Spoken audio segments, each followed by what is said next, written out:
It begins with a line drawn in charcoal, uneven, almost hesitant, as if the man who made it wasn't sure he was allowed to remember what he saw.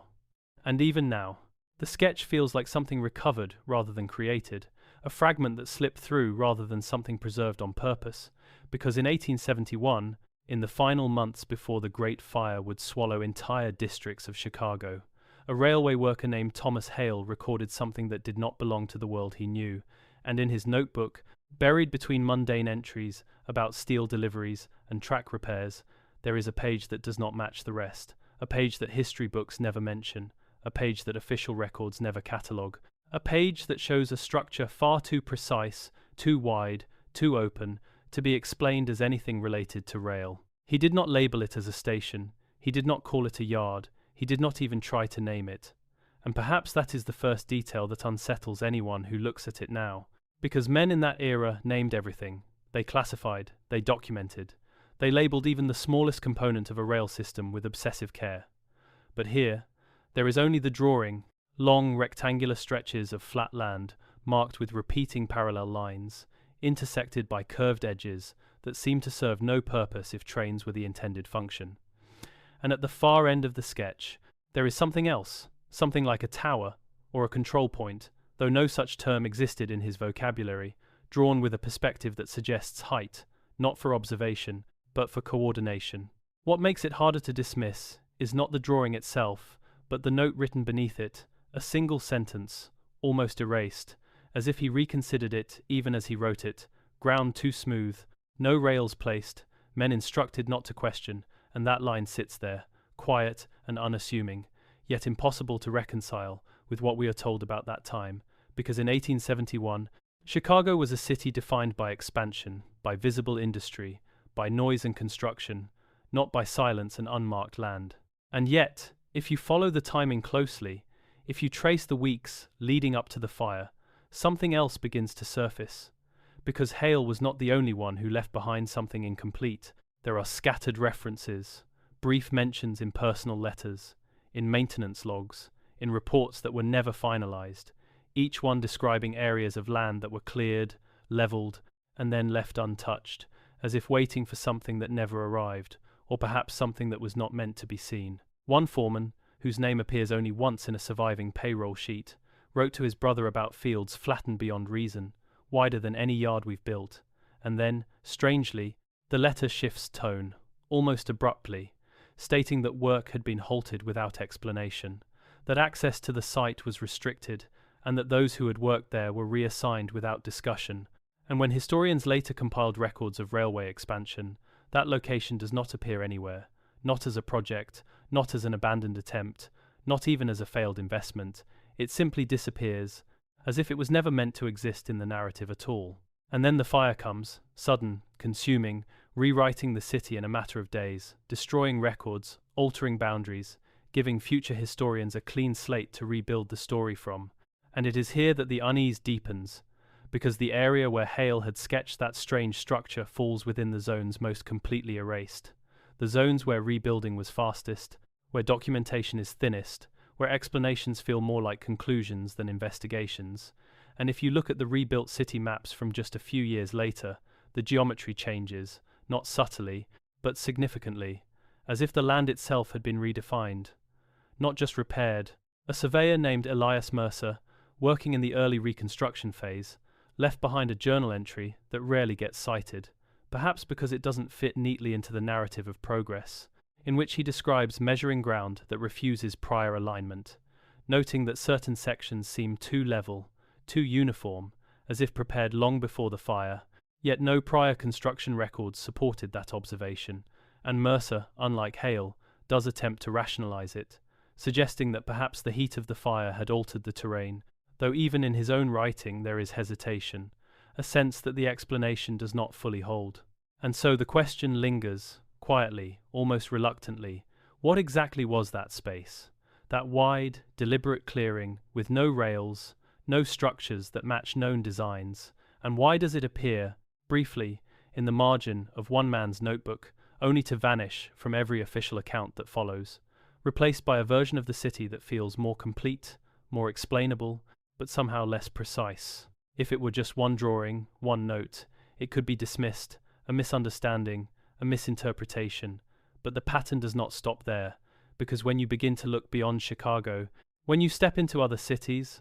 other archives, other fragments left behind by men who were not trying to tell a story, but simply record what they saw, the shapes begin to repeat, the descriptions begin to echo, and the unease grows, not from what is proven, but from what refuses to be explained, from what sits just outside the boundaries of what we are taught to accept.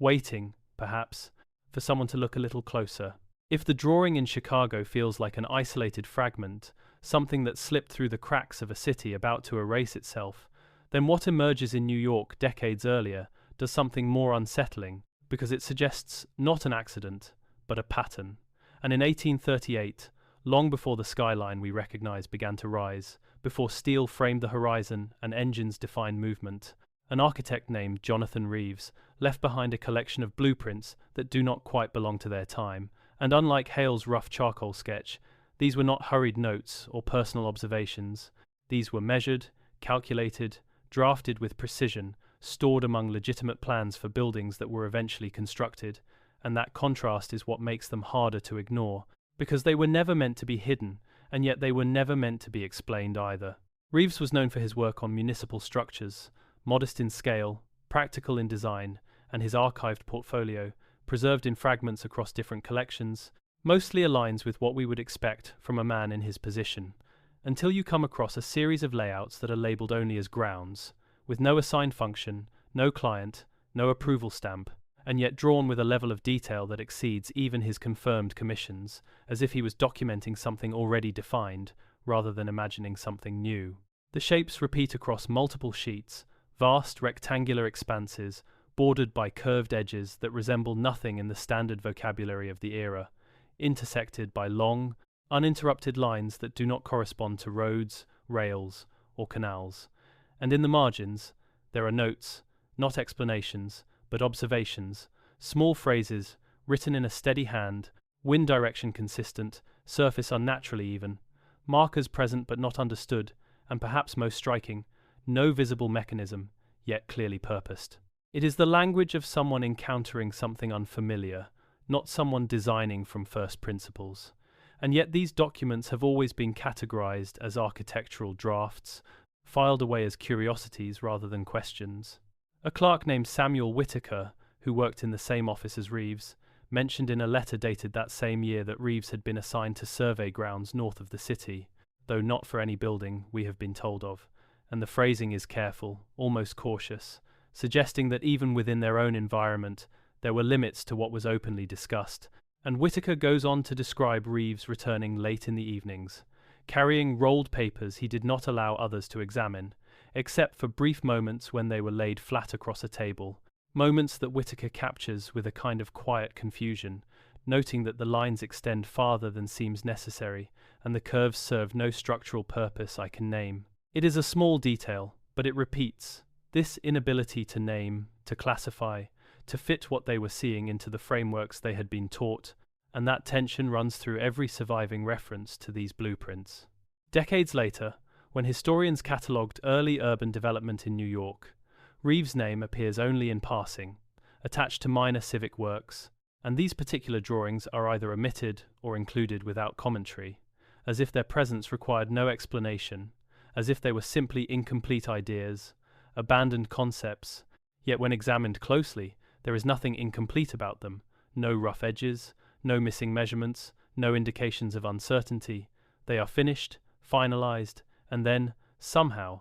forgotten. What deepens the unease is not just the drawings themselves, but the locations they correspond to, because when modern maps are overlaid with Reeves's layouts, adjusted for the natural expansion of the city, the alignment is not random. Certain areas match too closely, too precisely, yet the structures that now occupy those spaces bear no resemblance to what was drawn, as if something had been replaced, or perhaps built over with a different purpose entirely. A surveyor named Henry Caldwell, working in the 1850s, noted in his own field journal that certain grounds in the northern districts were already levelled to a degree uncommon for undeveloped land, and he questions how such preparation could have occurred without record, without labour logs, without contracts, and like Mercer in Chicago years later, Caldwell attempts to rationalize it, suggesting that perhaps natural forces had played a role, though even he seems unconvinced, adding only that the uniformity suggests intent, though no intent is recorded. And so the pieces begin to connect, not through direct evidence, but through shared inconsistencies, through the quiet repetition of observations that do not align with what we are told about the progression of infrastructure. Because if these grounds existed, if they were surveyed, documented, and yet never acknowledged, then their purpose becomes less important than their absence from the official narrative. And there is one more detail, easily overlooked, but difficult to dismiss once noticed, because on one of Reeves' final sheets, in the lower corner where signatures are usually placed, there is a mark, not a name, not an initial, but a symbol, something like a circle intersected by 3 lines. Faint, almost erased, as if added reluctantly, or perhaps copied from something else entirely, and that symbol does not appear in any of his confirmed works, nor in any architectural notation from that period. And yet, when fragments from other cities begin to surface, when sketches, notes, and descriptions from places like Chicago and Boston are placed side by side, similar markings begin to appear, subtle, inconsistent, but present, like a language that was never meant to be read openly. It does not prove anything, it does not confirm a hidden system or an erased network, but it does something quieter, something more persistent. It raises the possibility that what Reeves was documenting was not a design for the future, but a record of something already there, something that did not fit the tools or terminology of his time, something that was measured, observed, and then, slowly, carefully, removed from the story we now accept as complete. By the time the fragments from Chicago and New York begin to feel less like isolated irregularities and more like echoes of something larger, the trail leads quietly to Boston, where in the early 1840s, a surveyor named Nathaniel Briggs recorded measurements that seem, at first, entirely routine, the kind of careful documentation expected from a man tasked with mapping land in a city already layered with history, and yet, buried within his journals, there is a sequence of entries that do not align with the rest, not because they are dramatic or overtly unusual, but because they are precise in a way that resists explanation, as if he was measuring something that did not belong to the terrain he was trained to understand. Briggs was not known for speculation. His work is methodical, almost restrained, and his surviving records reflect that discipline. Columns of numbers, angles, elevations, all presented without commentary, until a series of entries dated across several weeks begins to shift in tone, subtle at first, but unmistakable when read closely, because instead of referencing streets, properties, or natural features, he begins describing open ground of uncommon breadth, land that stretches beyond what his instruments would typically record in a single pass, land that appears, in his words, prepared rather than formed. It is a small distinction, but one that carries weight, because surveyors in that era were trained to distinguish between natural terrain and human alteration, and for Briggs to hesitate in that classification suggests that what he was seeing did not fit cleanly into either category. One particular entry stands out, not because of its length, but because of its uncertainty, a rare deviation from his otherwise confident tone, where he notes that the ground he is measuring is without obstruction, without rise or fall, extending beyond practical necessity. And then, almost as an afterthought, he adds, markings present at intervals, though no structure corresponds. The phrasing is careful, almost cautious, as if he is aware that what he is writing does not fully make sense, and yet he continues, day after day, mapping these expanses with a level of detail that suggests they were not incidental, not accidental clearings, but something intentional, something that had been shaped, maintained, and then, for reasons not recorded, left without explanation. What makes Briggs' account more difficult to dismiss is the presence of another voice, a dock worker named Elias Turner, whose recollections were recorded years later in a collection of oral histories that historians rarely revisit in detail, perhaps because they are fragmented, inconsistent, or simply too subjective to fit within formal narratives. And yet Turner describes being sent inland to assist with supply deliveries, where he encountered fields wider than any yard, smoother than any road, and what unsettled him was not their size, but their silence, the absence of activity, of purpose, of any visible function that matched the effort required to create them. He recalls being instructed not to linger, not to ask questions, and when he did attempt to speak with one of the overseers, he was told only that the ground was not for them to understand, a phrase that feels almost rehearsed, as if repeated across different sites, different cities, different workers who were never meant to connect their experiences. Back in Briggs' journal, the measurements continue, but something else begins to appear, small symbols placed at regular intervals along the edges of these expanses, symbols that he does not label, does not reference, but draws with consistent care, as if they were important, though not yet understood, and when compared to the faint marking found in Reeves's blueprints, the resemblance is not exact, but close enough to raise a question. A quiet, persistent question about whether these men, separated by distance and profession, were encountering variations of the same underlying design. As the weeks progress, Briggs' entries grow shorter, less descriptive, as if something had changed, not in the land itself, but in his willingness to record it, and then, abruptly, the sequence ends, replaced by standard measurements, standard terminology, as if the anomaly had simply ceased to exist. Though no explanation is given, no conclusion offered, just a return to normalcy that feels less like resolution and more like omission. Decades later, when Boston underwent further development, portions of land described in those early surveys were repurposed, built over, integrated into the expanding city, and any trace of their prior state was effectively erased, not through destruction, but through transformation, the kind that leaves no visible contradiction, only a faint misalignment between what was recorded and what remains. A historian named Margaret Ellison, writing in the early 20th century, briefly referenced Briggs's journals in a footnote, noting that certain early measurements suggest a degree of preparation not accounted for in official records, but she does not expand on the point, does not question it, simply acknowledges it before moving on, as if the implication was too uncertain, or perhaps too inconvenient, to pursue further. And so, the pattern deepens, not through confirmation, but through repetition, through the quiet accumulation of observations that do not quite fit, that linger at the edges of documented history without ever fully entering it, and the more these fragments are considered together, the more difficult it becomes to treat them as coincidence, because coincidence does not usually repeat with such consistency across different cities, different decades, different individuals who had no reason to share the same confusion. It is not that Briggs discovered something definitive, or that Turner understood what he saw,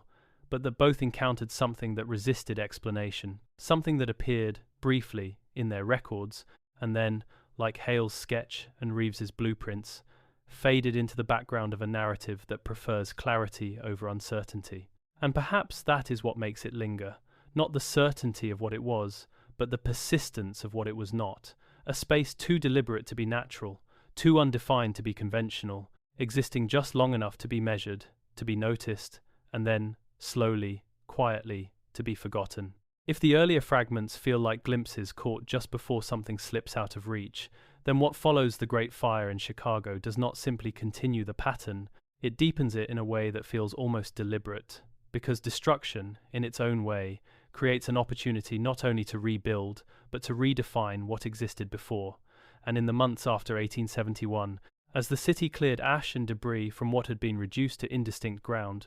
workers began uncovering layers that did not align with the structures they believed they were removing. And among those workers was a mason named Frederick Collins, whose recollections survive not in formal reports, but in a series of dictated notes recorded years later, notes that were never widely circulated, perhaps because they read less like testimony and more like quiet confusion. Collins describes clearing what he assumed were standard foundations, remnants of buildings consumed by the fire, yet what he encountered beneath the surface did not match the expected patterns of urban construction. Instead of irregular stone, fragmented walls, or collapsed basements, he found long stretches of material arranged in smooth, continuous lines, forming shapes that extended far beyond the footprint of any single structure, shapes that, when partially exposed, suggested a geometry too large, too uniform, to belong to individual buildings. He recalls being instructed to remove these layers quickly, without documentation, without measurement, and when he questioned the foreman about their origin, he was told only that the city has no need of what lies beneath, a statement that feels less like an answer and more like a directive, as if the purpose was not to understand, but to erase. What makes Collins' account more difficult to dismiss is not just his description, but the consistency of similar observations from other labourers scattered across different reconstruction zones, each noting, in their own words, the presence of level ground below the ruin, ground that appeared too refined to be the result of fire, too extensive to be accidental, and yet none of these accounts were incorporated into official rebuilding records. None were mapped, none were preserved beyond personal recollection. A civil engineer named Daniel Mercer, possibly related to the earlier surveyor Elias Mercer, left behind a technical log during the reconstruction process, and within it, there is a brief entry that stands out precisely because of its restraint, where he notes encountering subsurface alignment inconsistent with prior city plans, and then, without elaboration, he marks the area as cleared and reassigned, a phrase that suggests completion, resolution, yet offers no insight into what was actually removed. It is a small detail, but one that echoes the earlier pattern, the presence of something observed, acknowledged, and then quietly dismissed. As rebuilding progressed, new streets were laid, new foundations poured, and the city that emerged from the ashes was, in many ways, more organized, more structured, more aligned with the narrative of progress that history books often emphasize. Yet when early reconstruction maps are compared to pre-fire layouts, there are discrepancies. Subtle but persistent, shifts in orientation, changes in spacing, adjustments that do not fully correspond to the documented needs of expansion, as if the underlying ground had influenced the new design in ways that were never explicitly stated. A draftsman named William Carter, working on updated city plans in the years following the fire, wrote in a margin note that certain alignments were retained despite lack of clear origin, and though he does not specify which alignments, the implication is difficult to ignore. That something within the terrain, something beneath the visible surface, guided the reconstruction in ways that were not openly discussed. Beyond Chicago, similar moments begin to surface in other cities that experienced large-scale redevelopment, particularly in areas affected by fires or rapid industrial expansion, where the opportunity to rebuild coincided with the removal of prior layers, and in each case, there are faint references to ground that did not behave as expected, to foundations that extended beyond known structures,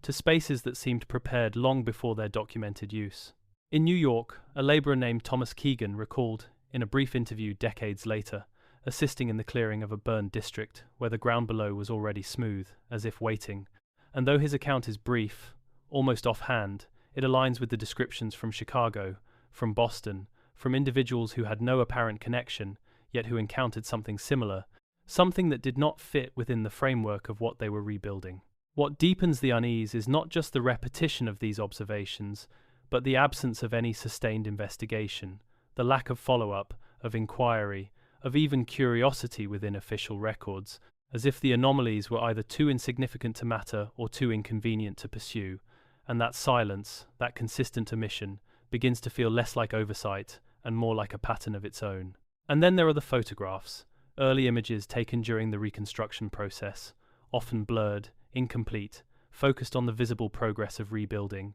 Yet in the background of some of these images, there are glimpses of wide, open ground, unusually flat, unusually uniform, extending beyond the immediate construction zones, and while these could be dismissed as cleared lots, temporary spaces awaiting development, their scale and consistency raise questions, particularly when compared to the earlier descriptions, the sketches, the blueprints, the measurements that all point towards something similar. A historian named Charles Whitmore, writing in the late 19th century, briefly noted that the rebuilding of Chicago proceeded upon a foundation more regular than expected given the destruction, and though he frames this as a testament to efficiency, to organization, the phrasing carries an unintended implication that the ground itself, the very base upon which the new city was constructed, may have been more prepared than anyone publicly acknowledged. And so the pattern evolves, no longer confined to isolated observations, but embedded within the process of erasure and reconstruction, where the act of rebuilding becomes indistinguishable from the act of forgetting, where what lies beneath is not examined, but removed, and where the narrative that emerges is one of progress, of renewal, of a city rising from its own ashes, while the details that do not fit are left behind, buried not just physically, but within the margins of records that few ever read. It does not confirm what those earlier spaces were. It does not reveal their purpose, but it does something quieter, something more persistent. It suggests that whatever existed before the fire, whatever was measured, drawn, and then quietly set aside, did not simply vanish, it was encountered again, briefly, in the aftermath, before being cleared away, integrated, or perhaps redefined into something that no longer resembles its original form. And the question that lingers is not just what was removed, but why it was removed so quickly, so consistently, across different sites, different workers, different accounts, each one pointing to something just beneath the surface, something that was seen, noted, and then, almost immediately, erased. By the time these fragments begin to overlap, not just in description, but in implication, another thread emerges, one that does not belong to surveyors or architects, but to the workers who moved through these spaces without fully understanding them, men whose roles placed them at the edges of something they were never meant to interpret, and in their accounts, scattered and often overlooked. There is a recurring detail that refuses to settle into any familiar category: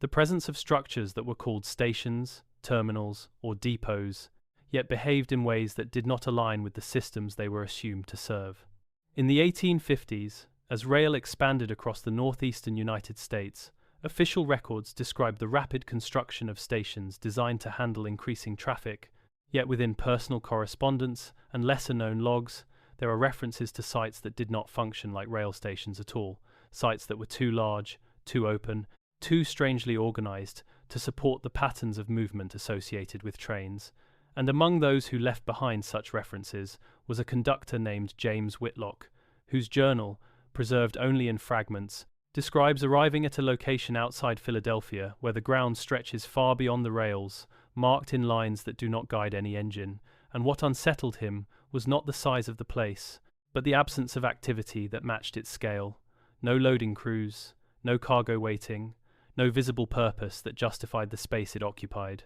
Whitlock notes that his train passed through the area without stopping, despite what he describes as clear preparation for arrival, and when he later asked a supervisor about the site, he was told simply that some stations are not for trains, a phrase that appears again, almost verbatim, in other accounts from different regions, suggesting not a single misunderstanding, but a repeated instruction, a way of dismissing questions without addressing them. In Boston, a maintenance worker named Samuel Dorsey recorded being assigned to inspect what was officially listed as a freight yard, yet upon arrival, he found no infrastructure consistent with cargo handling, instead describing wide lanes, evenly spaced, with no rails laid, though the ground is marked as if expecting them.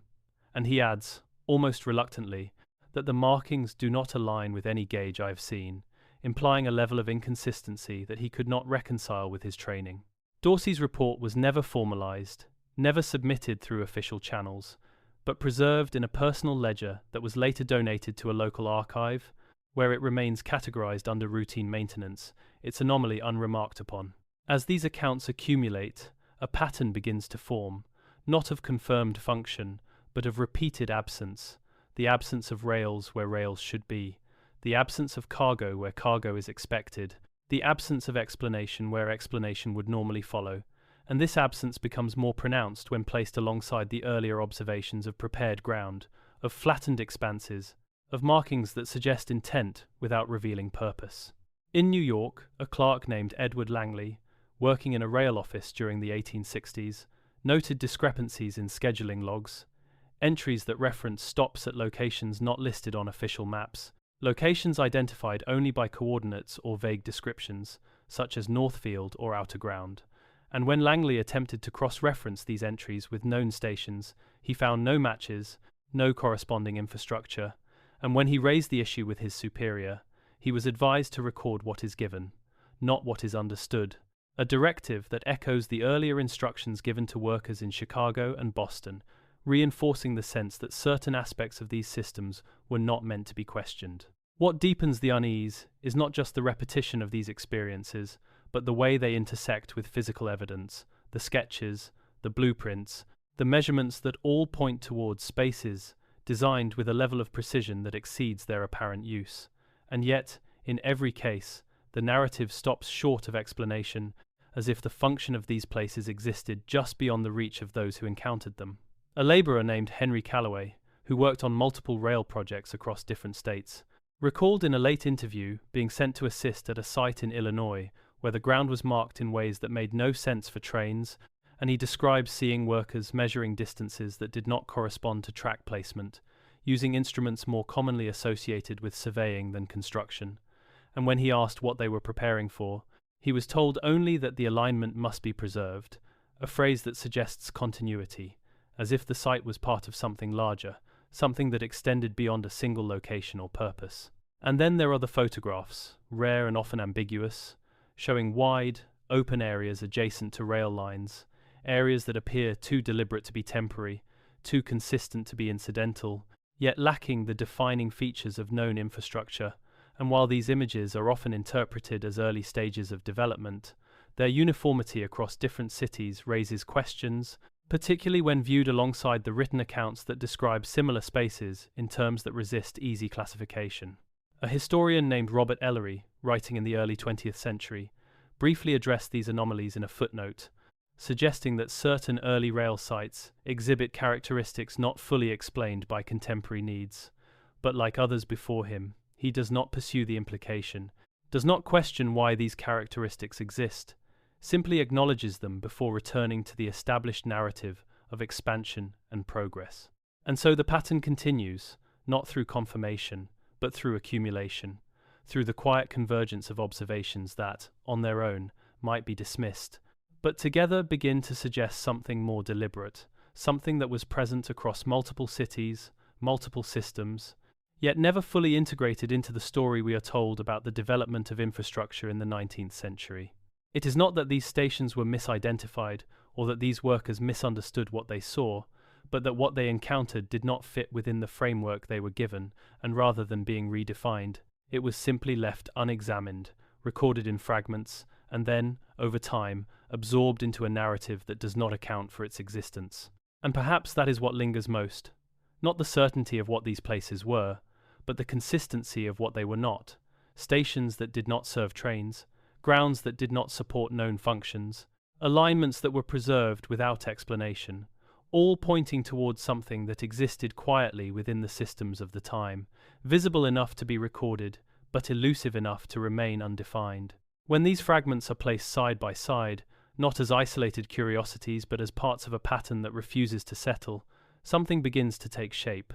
not clearly, not definitively, but with enough consistency to make the silence around it feel intentional, because across Chicago, New York, Boston, and beyond, there are traces, small, scattered, yet strangely aligned, of spaces that were measured, drawn, prepared, and then quietly removed from the narrative that followed. And what remains are not answers, but echoes, echoes that surface in the margins of journals, in the edges of blueprints, in the recollections of men who were never meant to connect what they saw. A librarian named Clara Whitmore, working in the early 20th century, spent years cataloguing municipal records that had survived fires, relocations, and reorganizations, and in her personal notes, separate from the official archive, she recorded a recurring detail that she did not fully understand: the presence of documents that referenced sites without classification, sites that appeared in logs, in correspondence, in financial ledgers, yet were never assigned a clear function. And she describes a growing unease as she noticed that these references often appeared just before gaps in the records, as if something had been removed, not entirely, but enough to disrupt continuity, leaving behind only fragments that no longer pointed to a complete picture. Whitmore does not speculate. She does not attempt to reconstruct what is missing, but she does write, in a line that feels almost out of place in an otherwise methodical record, that the absence is too consistent to be accidental.